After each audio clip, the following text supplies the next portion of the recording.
Today we'll be uncovering the mysteries behind how to draw faster and how you can finally draw at the speed of light and endlessly crank out drawings of your favorite waifus and husbandos in just 3 simple steps. Alright, let me explain this one. Most of us often jump straight into a drawing when we have an idea. But if you want to draw faster, you should consider drawing faster is ultimately a combination of 2 things, efficiency and confidence. Let's start with the first one. Being efficient means making less mistakes, and in order to be more efficient, you must either A. Be Kim Jong-gi and have tons of references saved in your visual library, or B. Plan your drawings. And since I assume the majority of you are unfortunately not Kim Jong-gi, myself included, we will need to have all the support and preparations in place before we even start our drawing. Basically, knowing what we're gonna do, or at least have a rough guide before spending several hours tragically digging in the wrong direction.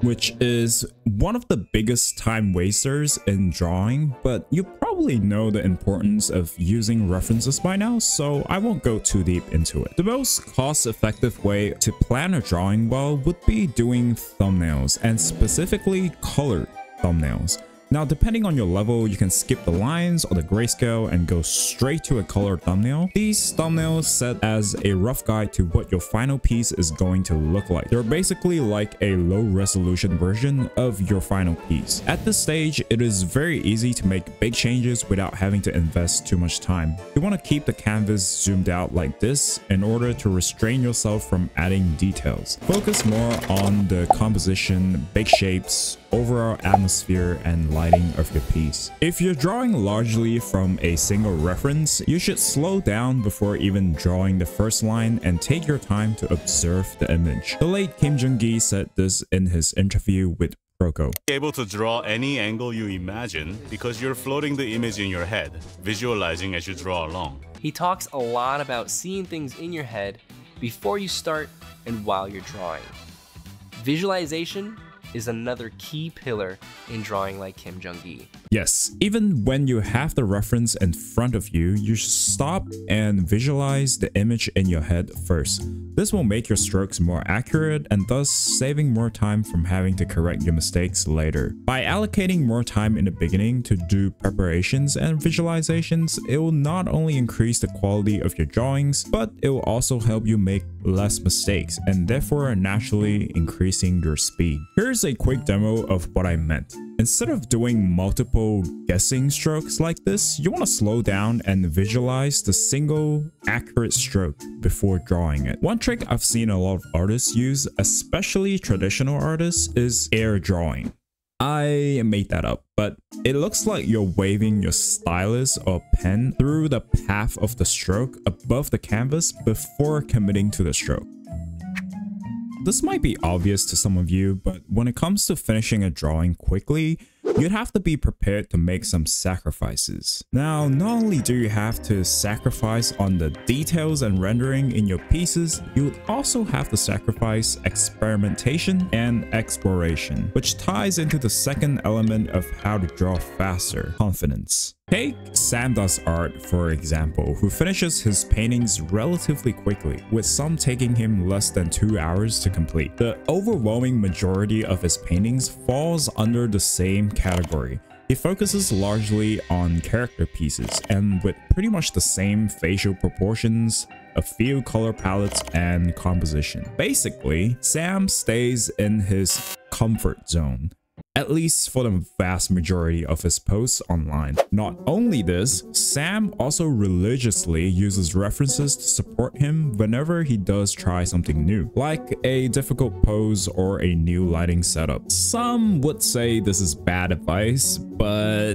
when you stay in your comfort zone, not only do you make less mistakes because you have done the same thing so many times in the past, you also stop second guessing yourself. For example, if you don't really know how to draw hands properly, you just end up making tons of mistakes and have less confidence in general. So it makes sense to either avoid it or focus your efforts on something else. There are a few sneaky ways that artists use, like simplifying the thing they can't draw into shapes, hide it in the background, or just covering it with another object. But obviously this is bad for the long term because you want to keep learning new things and improve your skill set as an artist. However, this video is about drawing faster, and to be fair, you don't have to go out of your comfort zone in every single drawing. What you shouldn't do is, for example, drawing a pose you're unfamiliar with in a crazy fisheye perspective plus foreshortening, while adding a complex background on top of that. Granted, if you're bad at those things. That's like 50 different experimentations in one drawing, and unless you are some kind of genius, it's either going to come out really crappy or it will take a lifetime to finish. There's another thing that Sam does,